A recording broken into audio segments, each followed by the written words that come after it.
શું તમે કમર, ગરદન, પીઠ કે ઘૂંટણના દુખાવાથી પરેશાન છો? શું તમને મણકાને લગતી કે ગાદીને લગતી કોઈ તકલીફ છે? શું તમે દવાઓ લઈ, એક્સરસાઇઝ કરી, રિઝલ્ટ ના મળવાથી કંટાળી ગયા છો? તો આ વિડીયો અચૂક જોજો. હું છું ડૉક્ટર આકાશ પટેલ, ઇન્ડિયન કાયરોપ્રેક્ટિક વેલનેસ સેન્ટરમાંથી. આપણને જ્યારે કમરમાં દુખાવો, ઘૂંટણમાં દુખાવો થાય તો આપણે એવું વિચારીએ કે ભાઈ સુવા ફેર થઈ ગયો હશે, ક્યાંક વજન ઉચકાઈ ગયું હશે એટલે દુખતું હશે. તો વજન તો તમે આ પહેલી વાર તો નથી ઉચક્યો, ઘણી બધી વાર ઉચકી રહ્યા છો, છતાં પણ એ જ દિવસે શું કામ દુખાવો આવ્યો? તો હું આને થોડું રિવાઇન્ડ કરીશ કે દુખાવાનું મૂળ ક્યાંથી નખાય છે. આપણો જ્યારે જન્મ થાય છે ત્યારથી લઈને અત્યાર સુધીમાં ઘણી બધી વસ્તુઓમાંથી આપણે પસાર થયા હોઈએ છીએ. જેમ કે આપણે જ્યારે ચાલતા શીખતા હોઈએ છીએ ત્યારે ઘણીવાર આપણે થાપાના બળે પડીએ, ઊંધા પડીએ, પછી ત્યાર પછીના સ્ટેપમાં સાયકલ ચલાવતા શીખતા હોઈએ તો અવારનવાર પડતા હોઈએ છીએ. પ્લસ ત્યારે આપણું બોડી ખૂબ જ એક્ટિવ હોય છે એટલે જાણી જોઈને આપણે જમ્પ કરવા, ઝર્ક લાગવા, દોડતા દોડતા પડી જવું, આવી ઘણી બધી ઇન્જરીઝ હશે. પણ ત્યારે આપણને કોઈ જ દુખાવો આવતો નથી. સાચું કે? એનું કારણ એ છે કે 18 વર્ષ સુધી આપણી હાઇટ વધતી હોય છે. તો 18 વર્ષ સુધી તમારા મસલ્સ ગ્રો થતા હોય એટલે ત્યાં સુધી આ બધા ઇન્સિડન્ટની કોઈ પણ અસર તમારા બોડી પર નહીં થાય. આ 18 વર્ષ સુધી જે પણ તમે ઇન્જરીઝ લીધી હશે એનો ઇમ્પેક્ટ ક્યાંક તો આવ્યો જ હશે, બરાબર ને? તો ઇમ્પેક્ટ રિફ્લેક્ટ ક્યારે થાય? જ્યારે તમે તમારી સેડેન્ટરી લાઈફસ્ટાઈલ પર આવો ત્યારે. સેડેન્ટરી લાઈફસ્ટાઈલ એટલે તમે તમારું સ્કૂલ લાઈફ કે કોલેજ લાઈફ પૂરી કરો ત્યાર પછી જ્યારે તમે તમારા પ્રોફેશનને સિલેક્ટ કરો છો તો પ્રોફેશન વાઇઝ આઈધર તમારું મેઇનલી સિટિંગ વર્ક હોય છે અથવા તો ફિલ્ડ વર્ક, જેમાં કોન્સ્ટન્ટ આઈધર બેસવાનું અથવા મૂવમેન્ટમાં રહેવાનું હોય. હવે પહેલાં એવું હતું કે તમે ફિઝિકલી સારા એવા એક્ટિવ હતા, એની જગ્યાએ રોજ એક જ ટાઈપનું કામ તમે કરતા રહો 6 થી 8 કલાક માટે, એટલે ડે બાય ડે તમારા મસલ્સ વીક પડે. સમજ્યા કંઈ? આ જ વસ્તુ 2 વર્ષ, 5 વર્ષ, 8 વર્ષ, 10 વર્ષ, જેમ જેમ તમારી એજ વધતી જશે તમારા મસલ્સ વધારે ને વધારે વીક થતા જશે. અને મસલ્સ વીક થશે એટલે જે તમારી યંગ એજમાં તમારા બોન્સ મિસઅલાઇન થયા હતા પડવાથી, સ્પોર્ટ્સ ઇન્જરીથી કે કોઈ પણ રીતે, તેનો ઇમ્પેક્ટ હવે આવશે. જ્યારે પછી તમે કોઈ ઉતાવળે હેવી વસ્તુ ઉચકવા જશો અથવા તો ક્યાંય પડી જશો એટલે તરત તમને દુખાવો આવશે. દુખાવો એટલા માટે આવી રહ્યો છે કે ઓલરેડી તમારા બોન્સ ઇમ્બેલેન્સમાં હતા અને એમાં પડવાથી કે વજન ઉચકવાથી એ બોન વધારે શિફ્ટ થયું, ડિસ્ક પર પ્રેશર આવ્યું અને તમને પેઇન આવ્યું.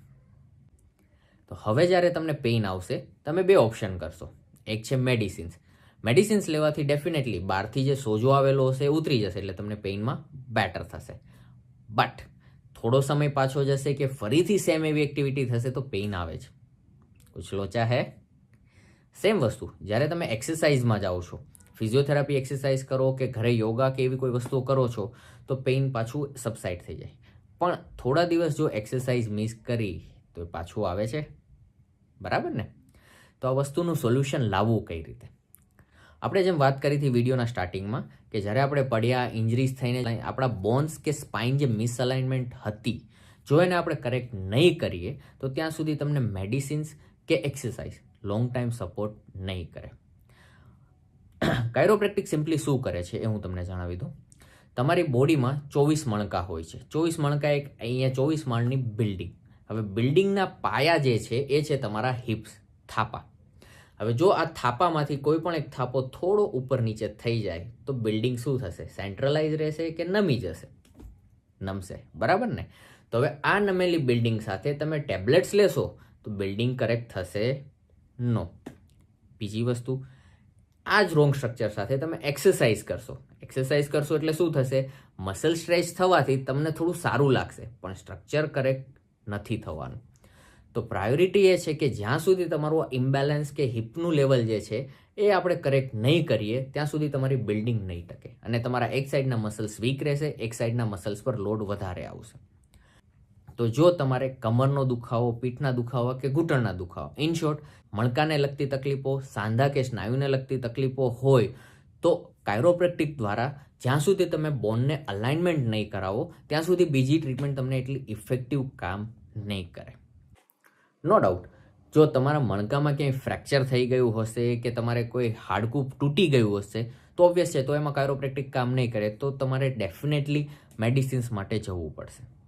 બટ એના સિવાયના કેસીસમાં તમારે કાયરોપ્રેક્ટિક ટ્રીટમેન્ટથી બોનને અલાઇન કરાવવું જરૂરી છે. અને સિમ્પલ લેંગ્વેજમાં સમજાવવું તો તમે તમારી 4 વ્હીલને વ્હીલ અલાઇનમેન્ટ કરાવો છો, એનું કારણ શું છે એ ખબર છે? ઓફકોર્સ, જો એક ટાયર આઉટ ઓફ અલાઇનમેન્ટ થશે તો બાકીના 3 ટાયર જે છે તેના પર લોડ આવશે, એટલે એક ટાયર બગડવાથી બીજા 3 ટાયર પર ઘસારો વધે અને ટાયર જલ્દી ઘસાશે, તો એની આયુષ્ય ટૂંકી રહેશે. તો એ આપણે વિચારીએ છીએ કે ભાઈ એક ટાયર અલાઇનમેન્ટ બગડી જાય તો એ લેવલ કરાવી દઈએ એટલે આપણા પોકેટ પર એટલું બર્ડન ના આવે, આપણને ફાઇનાન્શિયલ એટલું બર્ડન ના આવે, બિકોઝ 4 ટાયર બદલવા પડશે.